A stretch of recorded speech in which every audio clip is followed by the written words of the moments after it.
అయితే చరిత్రలో ఇలా జరగడం ఇదే మొదటిసారి కాదు. ఎస్తేరు గ్రంథంలో దేవుని ప్రజలలో కొందరు దేవుని ఆజ్ఞలకు అవిధేయులు కాలేదన్న నెపంతో వారందరినీ ఒక నిర్దిష్ట రోజున ఉరి తీయాలని పారసీక ప్రభుత్వం ఒక చట్టాన్ని చేసింది. కానీ ఆ తర్వాత రాణి ఎస్తేరు విజ్ఞాపన ద్వారా వారు రక్షించబడ్డారు. దానియేలు గ్రంథం 3వ అధ్యాయంలో అందరికీ తెలిసిన కథను కూడా మీరు గుర్తు చేసుకోవచ్చు.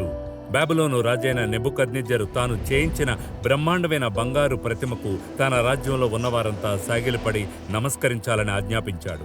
అయితే విగ్రహారాధనకు సంబంధించిన 2వ ఆజ్ఞకు ఈ కట్టడ పూర్తి విరుద్ధమని 3 యవనస్తులైన హెబ్రీయులకు తెలుసు.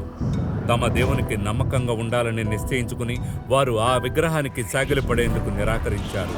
రాజు ఆగ్రహం తెచ్చుకుని వారిని మండుచున్న అగ్నిగుండంలో వేయమని ఆజ్ఞాపించాడు. కానీ దేవుడు అద్భుతంగా జోక్యం చేసుకుని వారి ప్రాణాలను కాపాడాడు. అదేవిధంగా మొదటి ఆజ్ఞను మీరలేక రాజైన దర్యావేషుకు ప్రార్థన చేయనందుకు ప్రవక్త అయిన దానియేలు సింహాల గుహలో పడవేయబడ్డాడు. కానీ మరోసారి దేవుడు అతన్ని విడిపించాడు.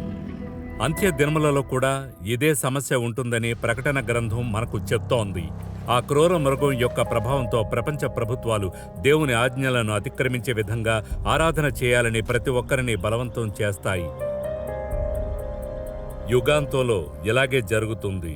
దేవుని ధర్మశాస్త్రంతో ప్రపంచం రాజీ పడుతున్న సమయంలో దేవుని ప్రజలు సత్యం పక్షాన నిలబడాల్సి ఉంటుంది.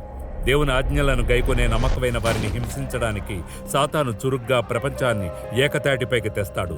అప్పుడే అపవాది తన అత్యంత శక్తివంతమైన మోసాన్ని ప్రయోగిస్తాడు.